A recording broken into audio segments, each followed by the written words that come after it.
ویسے تو ہمارے نبی کے اوپر لاکھوں کروڑوں سلام، لیکن کیا آپ کو پتا ہے کہ سب سے زیادہ انہوں نے ہمارے اوپر جو مہربانی کی وہ کون سی تھی؟ ان کی سب سے عظیم مہربانی کیا تھی ہمارے اوپر؟ وہ یہ تھی کہ اللہ تعالیٰ ہمارے گناہوں کی وجہ سے ہمیں فوراً عذاب میں نہیں پکڑتا۔ نہ زمین پھٹتی ہے، نہ آسمان گرتا ہے، نہ ہوا رکتی ہے، نہ پانی خشک ہوتا ہے، اور یہ سب کچھ اس ایک ہستی صلی اللہ علیہ وآلہ وسلم کی دعا کا اثر ہے جو ہم سے بے حد محبت کرتے ہیں۔ اللہ تعالیٰ فرماتا ہے کہ اگر میں ہر گناہ پر لوگوں کو فوراً پکڑ لوں گا تو زمین پر کوئی جاندار باقی نہ رہے، لیکن ہم پھر بھی باقی ہیں۔ کیوں؟ کبھی سوچا آپ نے؟ کیونکہ ہمارے نبی صلی اللہ علیہ وآلہ وسلم نے اللہ سے دعا کی تھی کہ یا اللہ میری امت پر وہ عذاب نہ نازل فرما جو پہلی امتوں پر آیا تھا۔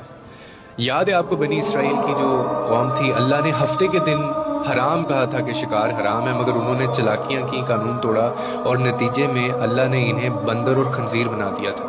کس کو یاد نہیں ہے شعیب علیہ السلام کی جو قوم تھی، ناپ تول میں کمی کیا کرتے تھے وہ لوگ، اور اس کے بدلے اللہ نے ان پر ایسی تباہی نازل کی کہ زمین ویران ہو گئی تھی، یہ ان کو سزا ملی۔ اور اس کے بعد قوم لوط علیہ السلام کی جو قوم تھی، بدکاری عام تھی، اب بدکاری عام ہو گئی، انہوں نے اللہ کے نبی کی باتوں کو جھٹلایا تو آسمان سے نا پتھروں کی بارش ہوئی تھی، اور ہر پتھر پہ ان کا نام لکھا ہوا تھا، سب ختم ہو گئے تھے۔ اور اس کے بعد آتی ہے ہم لوگ، ہماری امت آئی، اور ساتھ آئے ہمارے نبی کریم صلی اللہ علیہ وآلہ وسلم محمد رسول اللہ، جنہوں نے فرمایا کہ یا اللہ میری امت کو ویسا عذاب نہ دینا جیسا پہلی قوموں کو دیا۔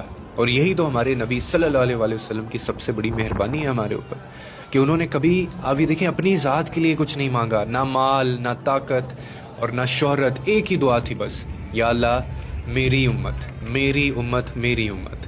اللہ نے ہمیں نبی کریم صلی اللہ علیہ وسلم کی صورت میں ایک ایسا رہنما دیا جو قیامت کے دن بھی اپنے امتیوں کو تلاش کرے گا۔